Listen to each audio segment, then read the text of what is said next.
Hey everyone, and welcome to Drumming System Live. Thank you so much for coming out. Today's going to be a really, really fun lesson.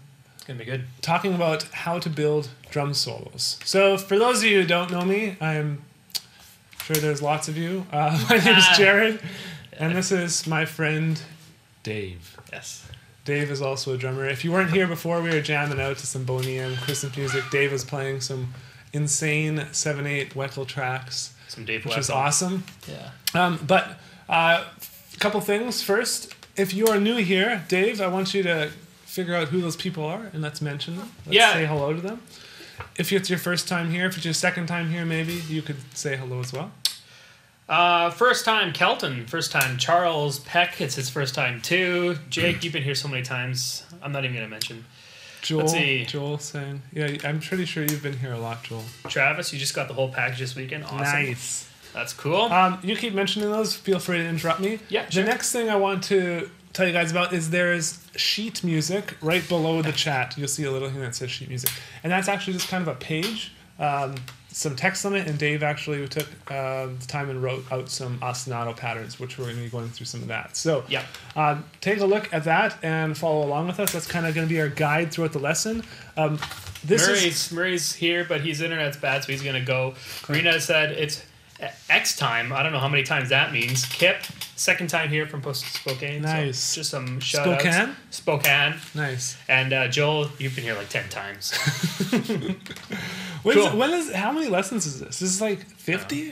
Because I've been telling people 55. 55. Well, for the 100th, we got to do something big. Yeah, we do. That's another year away.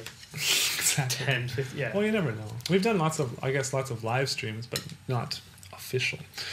So let's get into it, guys. And then we're going to hopefully have some time to take some questions and that sort of thing. Okay? Cool. So like I said, download sheet music. Your first time here, let Dave know. That's all I usually do. Oh, and question.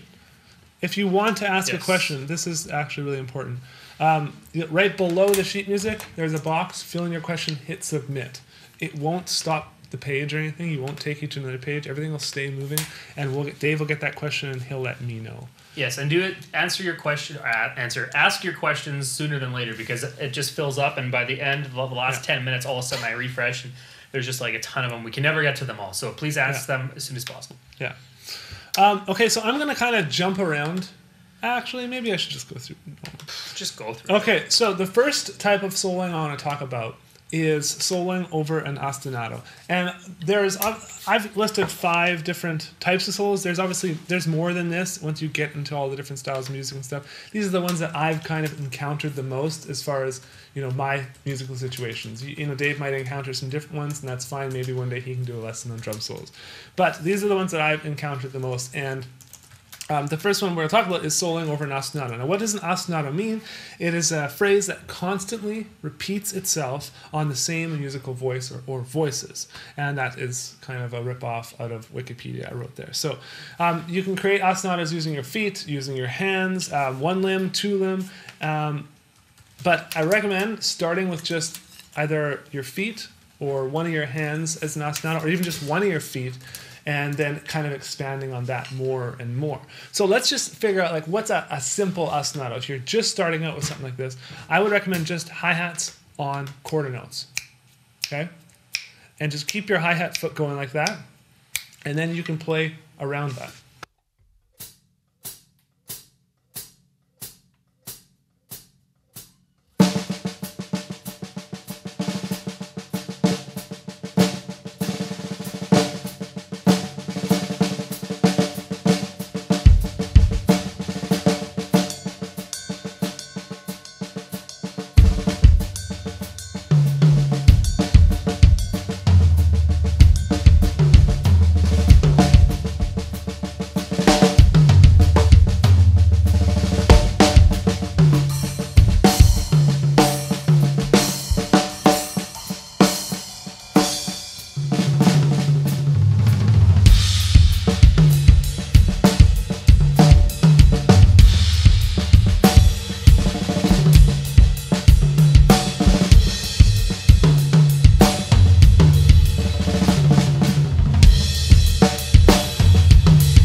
and just continue to experiment with that, and just don't be afraid to play that for like an hour straight if you can, and no one's interrupting you. Any questions so far, Dave? Yeah, this one's actually one that's very relevant. Well, thank you, Dave. Yes. Should I tell you the question? This one's actually from Kelton, and he says the main problem with soloing, especially with open solos, is where to start. How to start your solo? Do you have any ideas or suggestions? Yeah, and I was gonna get to that, but let's talk about that now. As far as soloing goes, you have to think of it like a movie, like a book, or anything like that. A book doesn't start out with all the craziness that's going on, or the story closing, or the big twist, or anything. That comes closer to the end, right? And then the story closes. And so it always goes up like this, starts low, goes up, and then it goes down a little bit, and ends around right here. So you want an end on a high. And it's as simple as that. So if you think of your solo, like if you've got like a minute solo, or a 2-minute solo, or a 4-minute solo, you don't want to start like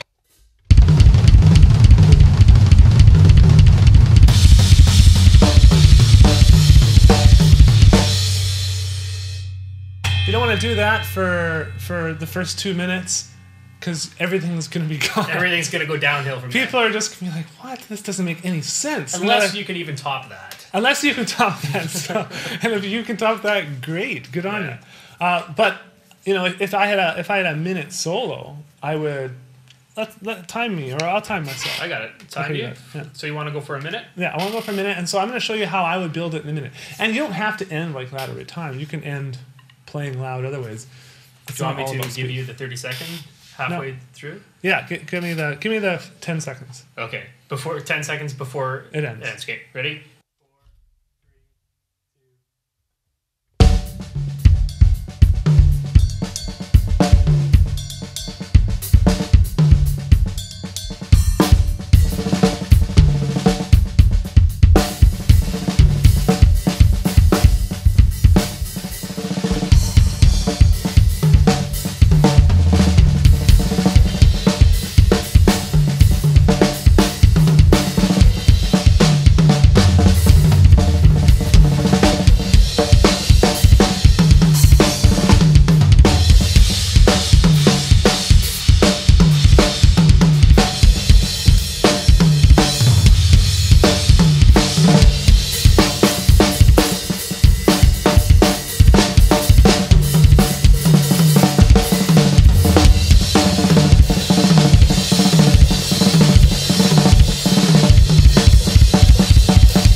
So that was a minute on the nose. That's perfect. So you want it to have some sort of build, and then I think it would give it a little bit more texture and help the solo to flow better, and almost like you're telling the audience a really, really good story. And that kind of goes with all of these things. Doesn't apply to every single situation, but sometimes you have 2 bars. You're not going to worry about building it. You're just going to thrash for 2 bars and then move on. Yeah. Especially if it's in a higher energy part of the song, something like that. Okay. Wow, am I out of shape or what? Yeah. I am. You're out of shape. No, you're not. You bike. Jared bikes to work almost every day. No, pedal bikes. Not every day. No. But you are also doing almost like you're just playing beats. You weren't really doing anything in particular. You were kind of just keeping the groove going there for a little bit too. And I like solos with some sort of time, but if you want to just play an open solo and have no concept of time, that's totally fine. We're going to talk about the open solo down there. Generally, I was starting with soloing over an ostinato. So if you're soloing over an ostinato, there's some form of time. Whether it's just the hi-hat keeping time, or let's look at another one that Dave's written here. He's written just straight 8th notes, so a right foot, left foot, right foot, left foot. And this, I think, is a really, really good starter kind of ostinato pattern that gets both of your feet involved, but also will train you to start playing different rhythms, different note values and stuff with your hands. So let's take a look at that one.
Okay, so that's what I recommend you start with, and both your feet are going to get into it, and you're going to feel like your mind is going to want to take over, and your arms aren't going to want to do what you actually hear. And so just really, really work with that and start really light and take it up a notch. Any questions? Not pertaining to that exact one, so I can move on. Dr. Pepper's here, though, and he just wants to say that he's not skipping school for this anymore. Yet, Nice. he's supposed to be in class right now, so I don't understand that one. He's not. Is he rubbing it in our faces? He just said, don't tell anybody. He says, don't tell anybody that he's online and not at school. So. Okay, the second ostinato is one of my favorites, and this can be played as like an eighth note pattern or a 16th note pattern, which is more of a samba as compared to a bossa nova.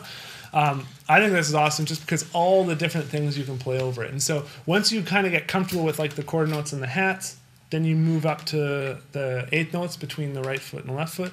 Then you move on to a pattern like this. So let me show you how this sounds.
So I probably made the weirdest faces there, but that's kind of one of my favorite things to do.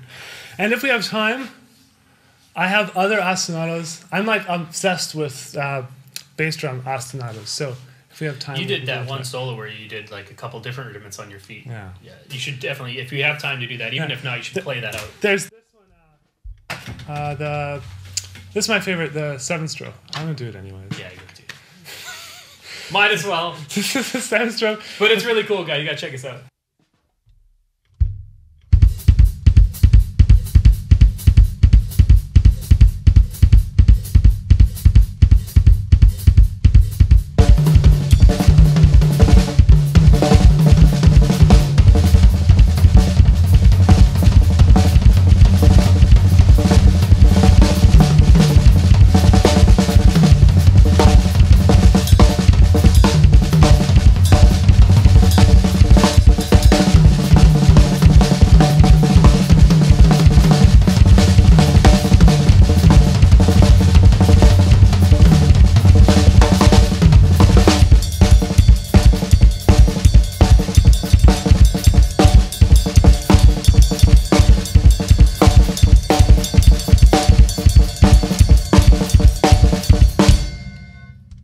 So, continuing experimenting with that. Yes. Experimenting. But I have other ones too that I absolutely love to do. Okay, moving on. Number 2. This one is really, really fun to do with a track, or if you have a band that doesn't mind just kind of wanking off when you're actually soloing. And so the term the term vamp means a repeating. That's like a British term, I think. If there's any people from English the UK here right now. So. The term vamp means a repeating musical figure section or accompaniment used in all different styles of music. And that's also from Wikipedia. So it's similar to an ostinato, as there is a repeating pattern. However, I view it as more as something that the band is going to take care of rather than the drummer taking care of. And when I talk about soloing over an ostinato as far as relates to drums, I'm thinking like the drummer does the ostinato and then the.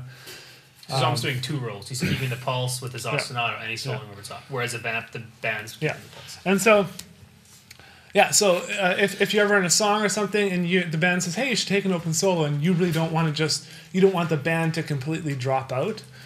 You kind of want some sort of foundation or structure, so because you don't want to do the ostinato, or you don't want to be worried about keeping the time. Then you could ask them to just play a vamp or something like that, and just play something over and over again. So what I've done is for those of you who are members of the drumming system online, there is lots of resources on soloing. There's actually a whole DVD on soloing, and in there's a bunch of MP3s that you could play to kind of help you with this. So I'm going to actually play with one. It's called Soloing Over a Vamp. Here we go.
I tried to go along.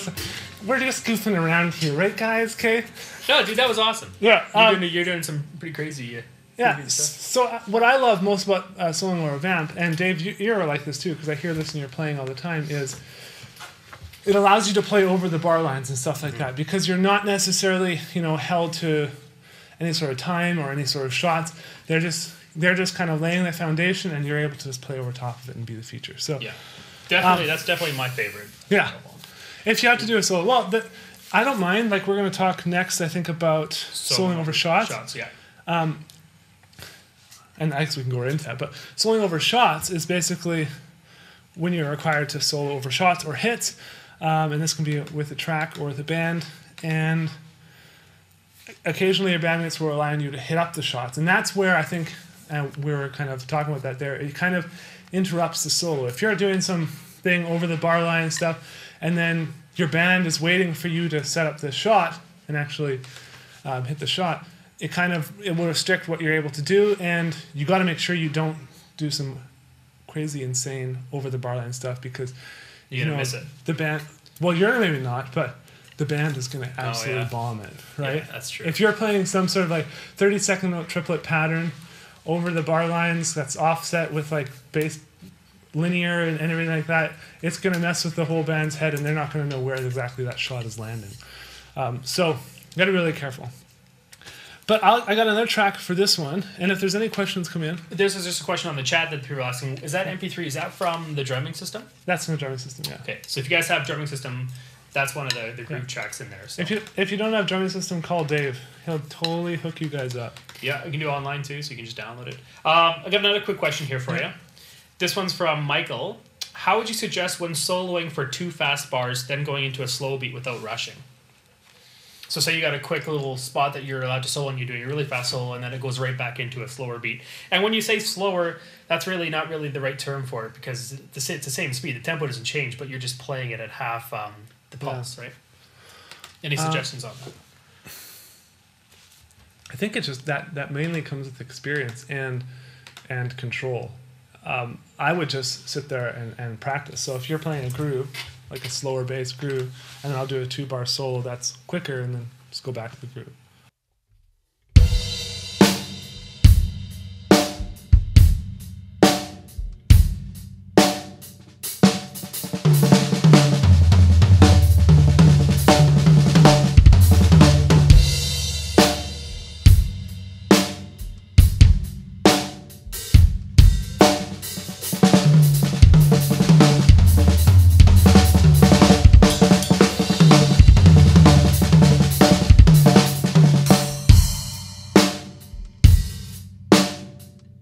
Yeah, so it just comes with being really, really comfortable with the time. At least that's the way it is for me.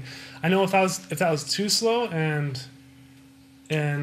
me going to like 30-second notes or 30-second note triplets was a challenge or didn't feel right, then I think it would be a lot harder to come back. But I think a good exercise to practice that kind of stuff is to set up a quarter note pulse on a metronome, and then just go back and forth from playing 16th note triplets to 8th notes, and then 16th notes to quarter notes. You know, because then you get a feel for where that pulse is, and you can put any note value over top of that, and you'll still know where that pulse is.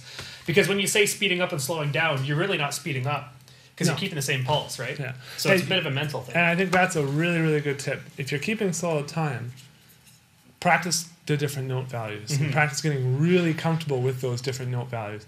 And once you do that, then start practicing stickings with those note values. So go through all the rudiments with 30-second notes, with 16th note triplets, with 8th note triplets. I mean, this is not something we've done at all, but it's still something we want to work on. Of course. Right? Yeah. Okay, so this is the soloing over shots, and obviously you want to know what the shots are. So if you're going in a band and they're saying there's a bunch of shots here, make sure you spend the time and actually learn the shots. Get to a point where you're comfortable enough just to hit them, and then after that, start to actually set them up. Setting them up can be as simple as hitting the snare drum before the shot. So you can go.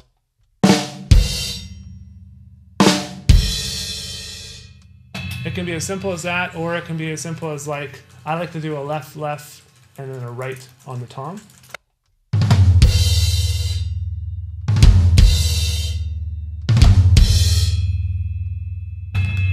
Everyone kind of has their own little things that they do, and so you can kind of figure out what works for you and just practice around. But here's a quick question for you. Yeah.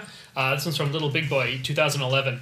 How do you? He notices you have almost 10 cymbals on your kit. How do you know which ones to pick before you actually hit them when you play? It's a good question. I mean, there's a ton of cymbals on there. So what? How do you know? Like, is it like an emotional thing, or do you have an idea that you want a quick sound, or do you want a long sound? Well, if you've been following any of our lessons or any of my videos, you'll notice that my setup always changes. I did a drum setup video, and then a month later that video was outdated.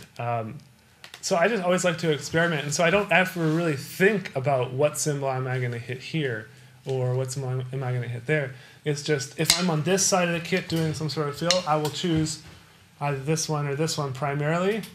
And I don't really hit these that much. This one's kind of out of the way. So there's actually, like, it looks like a lot, but there's not as much choice as you would think. Like, I really only hit this one, the 18. I beat the crap out of this one. I hit it as hard as I possibly can. And then the 3 splashes, just because they're so goofy and funny. It's ridiculous. I love those little splashes. Yeah, they're awesome. And you also have a China on there, which China. But it's kind of hidden. Like, I need it. It's just too out of the way. Yeah. Another quick question from Troy Barron. Were you playing slide technique or heel toe when you were doing all those fills? Heel toe. I don't do slide. Dave is the slide I'm master. the slide guy. Jared's the heel toe master. So master. Cool. So continue. Sorry. Okay. Good questions, you guys. If you have more of those, just continue firing them off. Okay, we'll have time today, so continue firing them off. Let's keep going. I got tons, so keep. Okay. Oh, you do. Okay. Sorry. Don't worry. Okay. So soloing over shots. I got a track for you, and I'll just play it for you, I guess.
so forth and so forth. That's another one off the drums, Yeah. isn't it? It's the same kind of feel, and we kept the same kind of feel, same tempo, so someone could really just practice all the different methods of doing it. And Mike probably explains it better than me, but you guys can see that. I mean, you can't land me going through this because doing this or practicing this is so much fun, and it's something that just breaks up the monotonous, technique practice or other stuff that you're doing. So, if you can, any tracks, you don't necessarily need these tracks necessarily, but anything. Just put on one of your favorite songs.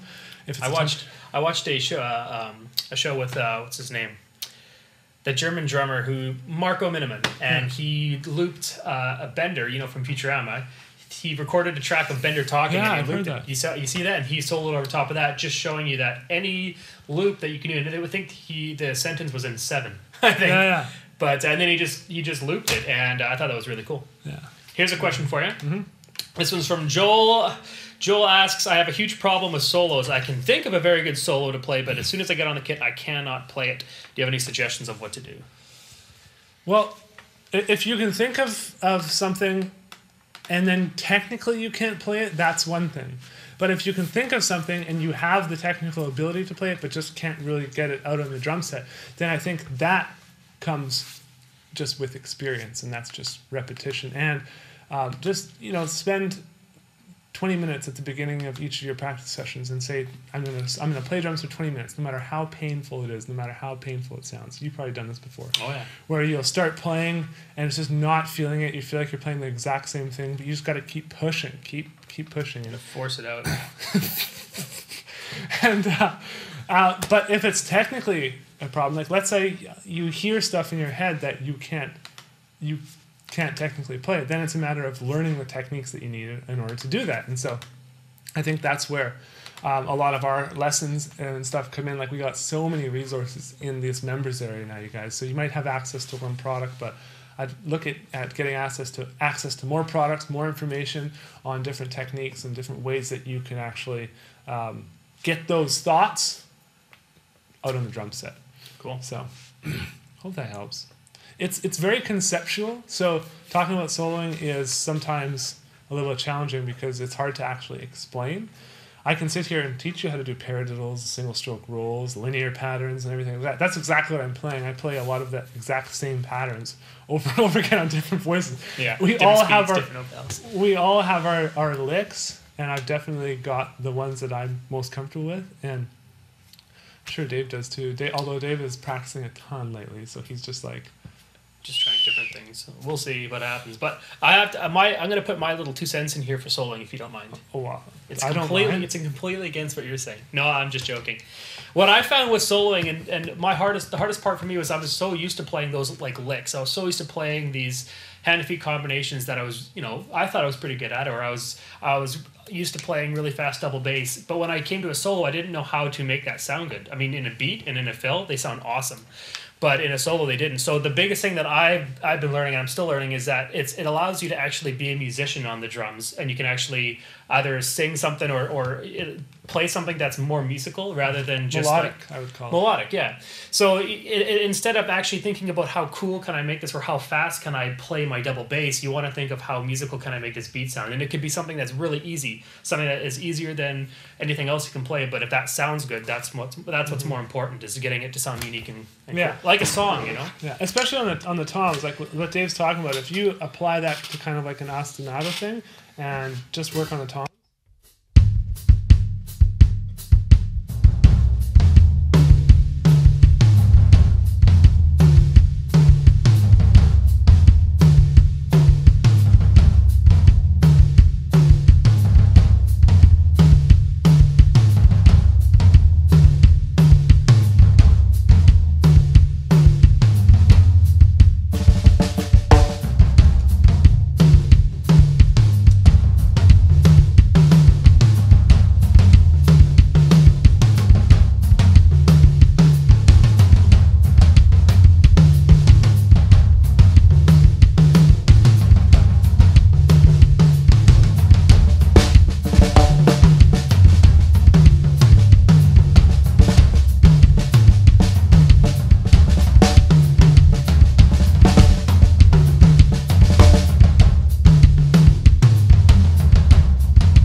So it's something that, what do you call that when it comes back every once in a while? Like Terry Bozzio does that a lot in his soloing.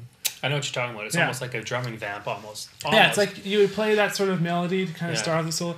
You kind of move away from it, and then kind of hint at it again throughout the solo. And I think it's a really, really cool soloing technique that makes them sound more musical. Yeah, and what Jared was playing there almost sounds better to some people than when you were going crazy, because they can relate to it. And you got to realize that a lot of people who are listening to drum solos at a show, they're not drummers. So as long as they're engaged and they can understand it, it's going to sound awesome. You don't need to do flashy stuff. I remember I was at that Dream Theater show, and one of the coolest parts that everybody was screaming at was when Mike Mangini, that's his name. Sorry, I was getting mixed up with Marco Miniman.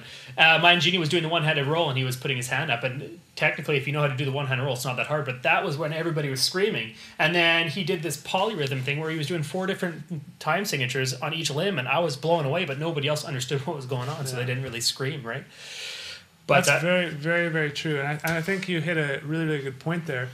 The crowd went nuts when he was able to interact and engage with them. So if you ever have a chance to do a drum solo, I mean, if I'm playing like a simple, I was doing like a dance gig the other night I did. They gave me a drum solo, which is stupid at a dance gig. You never want to take a drum solo when you're dancing. But people are dancing, like, do a drum solo. I'm like, what? A drum solo? People are dancing. What, are they all just going to stand there and look at me? Totally. That's like the worst thing to do. And so, they had all been they all had a few drinks. And so I did a drum solo. But what I did is I tried to get the crowd into it. So you get them at least clapping, and then they at least feel a part of it, and they can clap and dance along, and then you can kind of keep it in time but still do some flashy stuff. So cool. Hope that makes sense. Okay, number 4. Any questions about any of that stuff? Can you play a drum solo with a herda in it? This is from Nathan. Like, I think we can use herdas anywhere. Like, if I were to just play a...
Sorry, butchered parts of it, but... No, that's good. Drum solos the herda. I mean, the herda is just a pattern, so you can play the pattern. I mean, maybe if you were to do that, and I've heard Sean Lang do this, he's done a herda as an ostinato on his feet. Yes. And, like, playing a solo over top of that, good luck, but he did it and he nailed it, so... I can do the doubles, like, I can make it sound like a herda with the feet, but I'm doing doubles. Double strokes, yeah. So definitely so it's not herda. Actual herda. Yeah.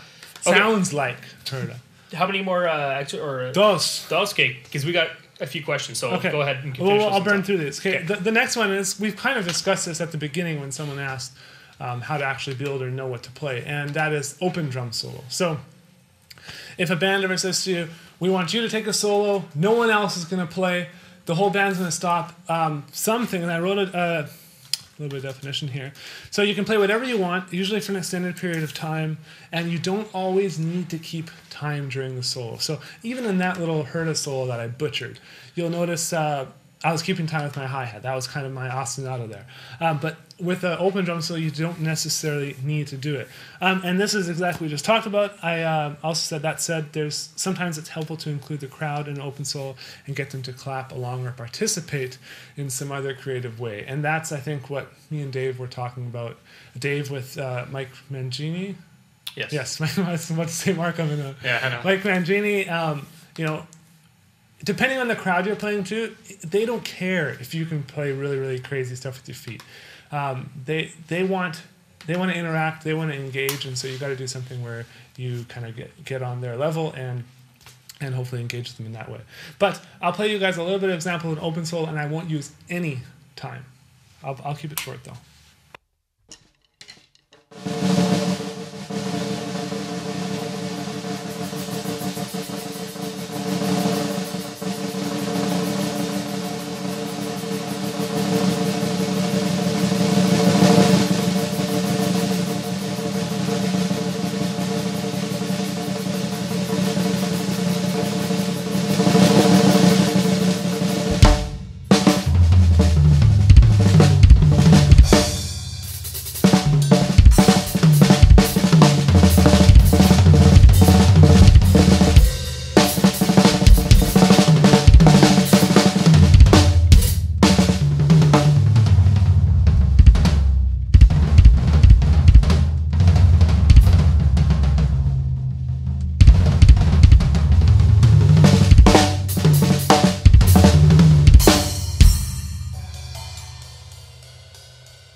So there was less rhyme, reason, theme throughout the thing. It was kind of just like a bunch of stuff. And normally it would probably be a little bit more structured than that. That was a little bit too random, I would think. And so it's not necessarily a solo I'm proud of, but it gave the point. Yeah, it gave the point. Yeah. Okay. Keep going. No questions? You let me know, right? I'll let you know. I mean, there's a lot of questions here that are pertaining to solos in general, so I kind of want to let you finish up. Here's the last one. Okay. Soloing within a style. And I'll just read this. To solo in a style means not change the feel or texture of your solo from the style of song. You'll notice, if you guys were here before, Dave was playing along to a Songo track. Yeah. Personally, I felt you changed a little bit from the style of the Songo track. It was awesome, and he's playing to drummers, so this is where he's making a judgment call and being like, okay, I'm playing to drummers, they're going to appreciate this kind of stuff. Normally, I think, and you can tell me if I'm wrong, you wouldn't do all that other crazy double bass stuff in there. You'd play a really good solo, really impressive solo, but you would probably be... You want to keep it, otherwise it takes the drum, or takes the person out of the song. All of a sudden, they're not connected with the song anymore. Exactly. Right? Yeah. And so that's kind of... I'm not doing this to rag on Dave. I'm pretty sure you would have meant it. It sounded awesome. We were all absolutely amazed. Yeah, no, I completely agree. But again, it's like you're playing for drummers and you're just trying new things and stuff, right? But stylistically, you'd want to keep that. Maybe it's the bass drum pattern you want to keep, so you got that same Latin feel, or keep that pulse on the quarter. Whatever it is that has that similarity in the song, you kind of want to keep that. So here's an example of a songo, and I'm going to play out of the style. Okay. If this works.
So you guys get the... That was perfect. Like you couldn't have explained it better there. That was so good. So it sounds stupid, but if we were doing that, like if we're playing straight 8 rock or whatever, that solo or something like that probably would have sounded really cool.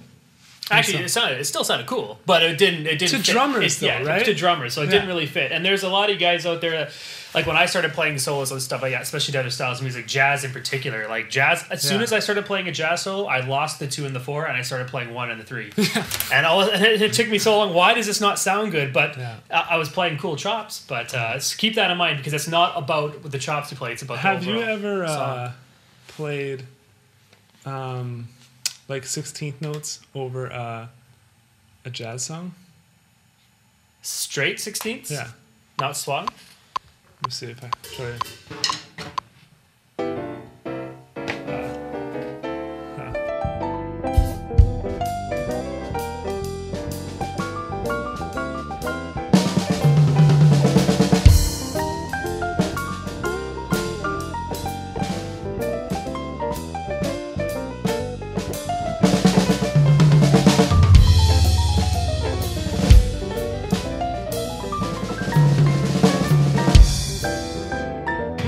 So it sounds That's weird. funky if you do it in a solo a little bit, but it's kind of like if soloing out of style would be if you played like a 16th note drum solo in like a jazz tune. Yeah. People would be like, "What are you doing? Get off the stage!" Kick you off the stage. Okay, so no more. Sorry for talking too much. Let me get to some questions. Okay. Okay, let me just find out where to begin here. Okay, here's just a quick question. Dan Moses asked it like way in the beginning. How do you guys protect your hearing while still being able to work on your dynamics? Sorry, one more time. How do you protect your hearing while still being able to work on your dynamics? We have in-ears, so I can hear the drum mix through my ears, and that's something, we're really lucky. We have Victor, Kyle in the other room who are kind of taking care of us, making sure we can hear ourselves and we're not blasting our hearing. Dave has really blasted his hearing. I'm going deaf. I had to crank my ears. No, but I guess practice dynamics, it just means loud and soft, and so just wear earplugs and you can still practice soft with earplugs in, and you can still practice loud and you won't hurt your ears. Cool. This one's from Jake. As you're building a solo, is it a good idea to write the music as you're coming up with it? Like write out the sheet music, I'm assuming? Because I never do that. I've never written out the sheet music for a solo. I don't even, when I'm going to do a drum solo, I think I've only planned out one solo and in my life, and even then it's not note for note, it's sections. Okay, in this section I'm going to do this, in this section I'm going to do this, and this. And so I never plan out note for note. Here's a question about cymbals from Chris Reed. Been using SR2 by Sabian, 16, and have a 20-inch Zildjian ride. What size would sound good in between a 16 and the 20-inch Zildjian? I think it's 17. I've always absolutely loved 17. Yeah, you like the 17s, eh? Dave might say 18.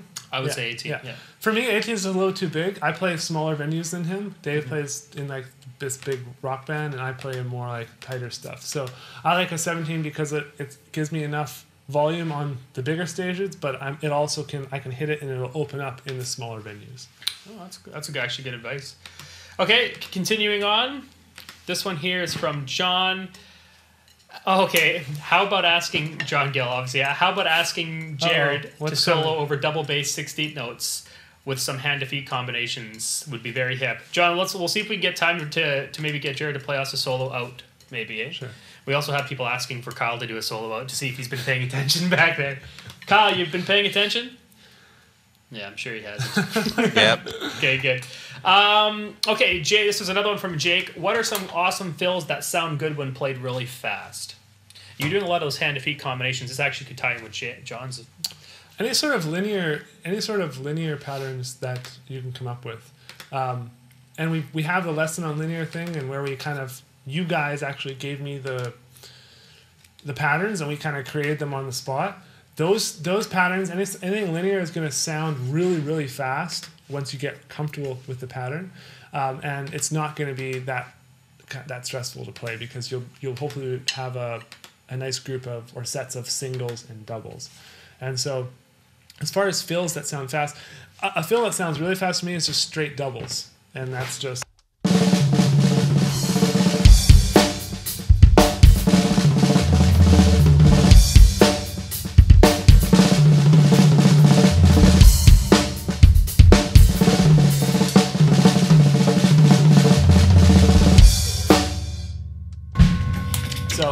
solo song really fast. So you're playing 30-second notes there? Yeah. What's ringing? Your bell. Okay, this one's from Chester. If I am playing solos over shots, can I change the time signatures from 4/4 to 3/4 if the bar is no? If the bar number is right. Okay, sorry, let me say that again. Can I change the time signature from 4/4 to 3/4 if the bar number is right? Not exactly sure what... If you're, let's say you're playing a 4-bar drum solo and it's in 4/4, that's 16 beats, right? 1 beat. So you basically have to play 16 beats. If you want to say you're going to play 3/4, you have to play 4 bars of 3/4 to get to 12, and then 5 bars of 3/4 to get to 15, and then a 1 extra beat tagged on the end. So yeah, you can do it. You can play in 7. You can do whatever you want. Just make sure the band knows what's going on, because if you're and it like lines up at the end, because if you're hitting definitive shots, like I'm playing 3/4 now, and the band's like they're trying to count 4/4. I always joke to Victor that guitar players have no time, because I mean it's true, isn't it? It's pretty true. Hey, guitar players make fun of drummers all the time, so we can have our time. But the guitar players, they don't understand. Or I'm using a very broad terms and very general, but a lot of the guitar players, they don't really think the same as drummers do as far as 16th notes, 32nd notes, 16 triplets. They just more think feel and stuff like that. Yeah. So. This was a question. Okay, so this one's from Michael Donald. He asked, what's an ostinato? Sorry, you can't spell it. Michael, just check out the PDF that's down below the chat. Download that. There's a great explanation of what an ostinato is and how to solo over it.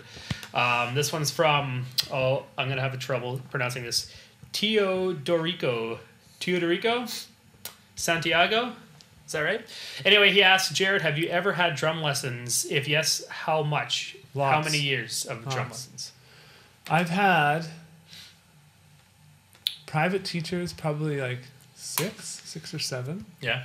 I haven't had a private teacher in a long time, but since like online came up, like there's so much you can study. I'm not saying private lessons aren't needed, but there's a lot you can learn online. And I can there's so many videos of me and Dave online. If we wanted to work on something, I could send a video to someone and they could critique it, and I'll pay them their rate, and they'll send me a video thing back. We'll do a Skype chat, and we're done. Yeah. So that's the kind of fulfills the one-on-one. So I don't go to them much anymore, but I still think it's very, very valuable if you have the time and if you have the cash. Yeah, totally. Because it is more expensive. Dr. Pepper says, hey guys, want to thank you for the great deals on Drumeo, which we still have going on, right? Yes. Till Wednesday, I think. Yes, and we made a mistake on some of those deals. They're too cheap. Jared didn't even know about it, and I was realizing that. We are removing those as soon as the time is up. Because some of them we actually are losing money on. So yeah, if you guys haven't seen them yet, Drumeo, Drumeo.com. And Drumeo right now is hosting all of our products, like all of our solutions and stuff like that. Eventually the members area will be moved over there, because that's going to be our new brand. So we're going to move you guys one more time, but I guarantee you it's going to be way better. We're revamping the whole live system, and we're launching something absolutely huge next year. We're not going to say anything right now, but absolutely huge, something we're really excited about. Yeah, it's going to be awesome. Yeah. Okay, this one, questions from Fred Bungert. He remembers when a drummer from a local band who had 6 toms across the front plus 2 floor toms. He could play any melody he wanted to. Any comments on picking up a melody when you're playing a solo? And we kind of talked about that too. Yeah, and I think we kind of touched on that when we were talking about making your solos more melodic, making it more musical, kind of connecting with people who aren't drummers in a different way, because a normal music listener will hear melodies, or they like to hear melodies because they're used to listening to the singer or something like that. And so yeah, it's very, very helpful. Very good stuff. Cool. This one's from Nathan. Wants to know, what size do you think is the best for hi-hats? Like, what's the best size of hi-hats? I just had to reply to Denise. I just did a crappy happy face. We're doing a forum. The best size hi-hats, I think, I don't even have like... You have 15s right there. I have 15s, but they're not the best hi-hats I've ever played. I think 14s are probably give you the most broad spectrum of different things you could play with them, and they sound really cool. These aren't good for a lot of things. They're too chunky. But they're hard. They're hard to play. I find those ones hard to play. Bring yours in. I want to play Yeah, yours. I should actually. I bring them in there in my studio right now, though. Means I got to go all the way. Anyway, this one's from Dean. He asks. This one's from Greg. I recently started playing heel toe technique. I've been using it correctly, but I get a slight burning sensation in both calves when I try to go fast. Is this normal? And Yes. how can I improve without feeling normal. pain? That's normal. The only way you can improve is by continually doing it and practicing it a lot. Push yourself to the limit, stop, play something else, practice your hands, go down, push yourself to the limit, stop. Just like someone who would lift weights, you know. They get that burning sense. You got a montage, an 80s montage? A Rocky? No? Sorry. Did anybody watch? I'm just going to stop. So anyway, the next question here is from Richard Bullen. Hi, for Richard from England. Hi, Richard. How's it going? He's been taking lessons for around 4 months for about half hour a week. Is that enough? And how long were your lessons each week when you started drumming? P.S. Love the lessons. My lessons were half an hour to 45 minutes, sometimes longer. And then when I got later on in my drumming, it was an hour minimum. And sometimes I would even try and do 2-hour lessons just because I really wanted the teacher to actually like work through stuff. I didn't want them just to assign me stuff and then go. I wanted them to see me as I practiced and like, hey, what am I doing wrong? And then let's correct it right there. Mm-hmm. So. Cool. This one here is another one from Teodorico. How much do double bass pedals cost? Jared, you know that one. $200 to $1,000, anywhere in between there. What would you suggest? These ones are really cool, and they're only like $300. Mm-hmm. Any sort of Tama iron cobras or Tama speed cobras are awesome pedals. The lower end DWs are good pedals.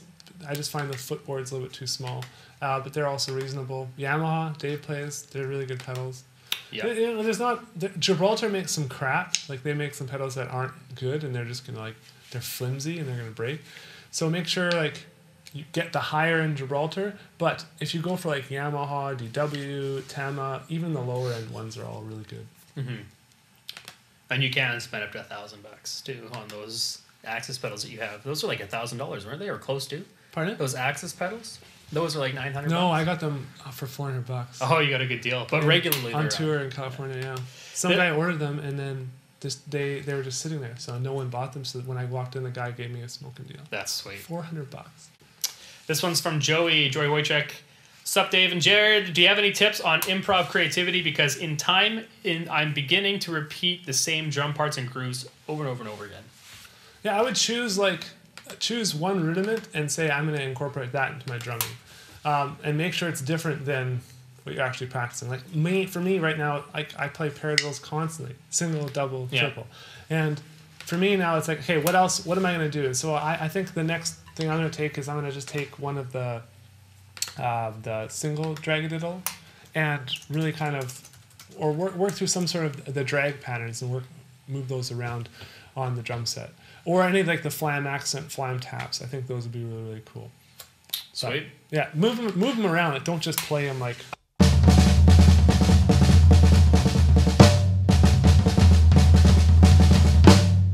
All right, you want to actually start to move them around and do cool stuff. What's so funny? Well, first of all, your face, but second of all, when you my face is funny. when you're doing that. But second of all, you're like, you don't just want to do this, and then you just bust out into a super fast flam accent. Like, you don't want to just do that. Yeah, of course you. That's awesome. That's a flam tap, by the way. Was it? Whatever. Anyway, so to become more creative, like, because you don't want to play the same thing over and over and over again. Even in some of the solos that we do, like the one I do, I have a couple licks that I always repeat over and over again. But like you said, move them around and changing up where you're playing them. It's really good advice. Yeah, and like even there, I did that on the separate voices, but for me to move that around, it becomes much more challenging. And once I start doing it, if I do that like over an ostinato, you're going to hear patterns that you've never played before, you know. And it's going to be frustrating because you're not going to be good at it the first time you do it. But that's why people kind of get settled into this stuff that they know, because they're comfortable, and then it's really hard for them to actually push themselves to, you know, get better and explore new patterns. So you just got to force yourself to do it. Dave knows all about that. Yes, I do. Push it to the limit. Push it to the limit. Push it to the limit. It's a South Park parody. Come on, it's I've never heard it. Very funny. Okay, this one's from Marcel. Asks, hey guys, I'm new to this, so any preference on drum sets, electronic versus acoustic for beginners? Like preference on electric or acoustic? Yeah, for beginners. I say get acoustic if noise isn't an issue. Mm-hmm. That's my thing. Get acoustic if noise isn't an issue. If noise is an issue, get electronic. And then I would just go look at a Yamaha or Roland, figure out your price range, what the max is, and buy the one that fits in your price range. Also, always look for used. I mean, drum sets rarely depreciate in value unless they're just beat up. Yeah. My opinion, my 2 cents to add to that is electronic kits are awesome for beginners with the fact that there's built-in metronome. There's different play-alongs that are already you can try. The new Roland TD9 allows you to record yourself and listen back to it with like one button. It's so easy. You can really see where you're going wrong. Hey? Do you have it? Yeah. You push record, you play, you push playback. It's awesome. And then, okay, I'll keep moving on here because we're running out of time. I'm just looked at the clock here. Besides getting the crowd to clap, is there any other way to get them involved in a solo? You could get them to stomp. Any other way you could get them to do this? Clap. What else would you do, Dave? The lighter. Hold up your phones. If you have a mic, you can obviously talk to them. You can get them to go do do ooh do do ah. Like I'll do this, Dave. Okay, ready? I'm gonna go da da da, and you're gonna go ooh.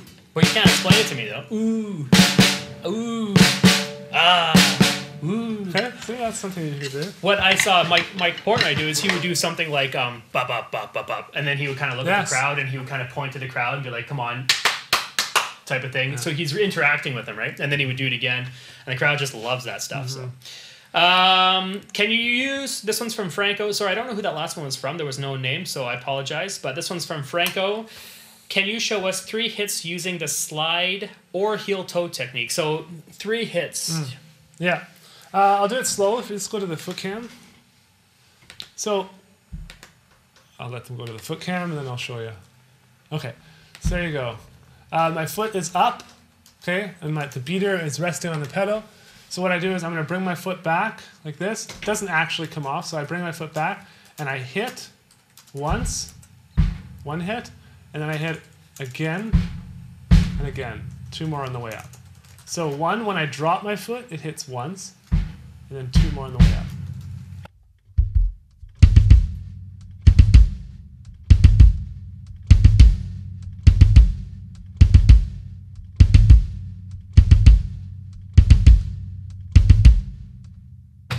Hopefully that helps. Cool. This one here is from Oscar. Dave, help slash exercises on consecutive 16th note foot pedals at 80 beats per minute. I've been struggling with ankle technique for months and I'm stuck. 70 beats per minute. After that, I completely lose control. What is this? So 16th note? 16th note foot singles at 80 beats per minute, continuous. And he's saying he's been struggling with his ankle technique for a while.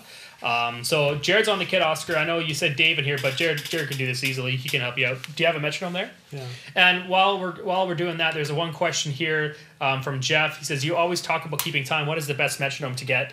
We use metronomes from our iPhone apps. There's the free drum lessons app that we have out there has a metronome in it.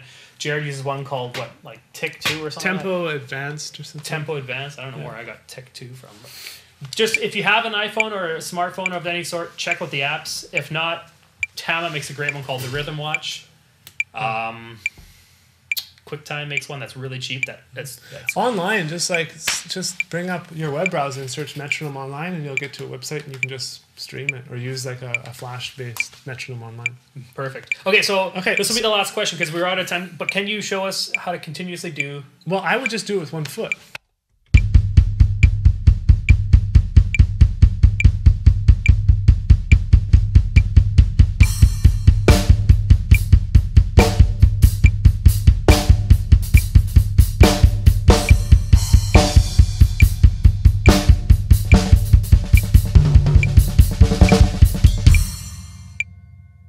Now, if you want to do 2 feet, it's just, you got to really almost lean back.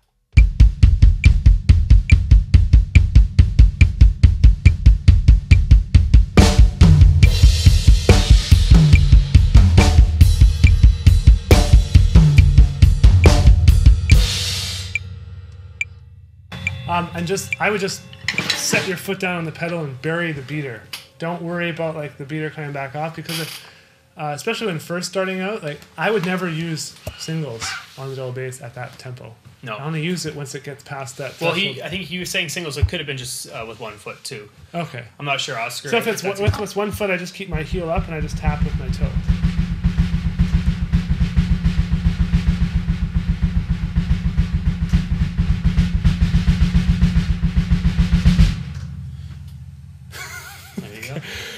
What I'd recommend too is to do bursts and shots. So set your metronome up. If 80 beats per minute is like right where you're peaking, you can't do that for that long. Mm-hmm. Maybe try doing like 82 beats per minute. Push yourself a little farther and do maybe 8 in a row. So 1, 2, 3, 4, 5, 6, 7, 8. Then take a break for a bar. Then go back to it and keep doing bursts because that allows you to go faster than you can do it at consecutive notes, and it'll build up that muscle in there too. Right. So there you go. That's soloing. Let's do another one of these. I always think we should revisit this topic, so we're going to definitely come back to it the next little while. I think you should teach it next time, Dave. I'm not the biggest soloer, you know that. But I think you would have some good insights on actually what you do. Or maybe Mike. I know Mike loves to solo. Yeah, he can solo for it. He can honestly probably solo for the whole lesson. It's awesome, though. It's good. You guys, thank you for participating. Thanks for asking questions. Yes. Next week, what's the topic, Dave? Next week, we are doing drum and bass. No, sorry, that's the following week. Next week, I'm teaching you accents, how to practice accents. It's going to be a practice pad lesson. We haven't done a practice pad lesson in a while. Yes. Good. So you guys have no excuses to bring out your sticks and practice along with us. It's going to be good. Cool. Thank you so much for coming out, guys. I'll see you next week. See you later.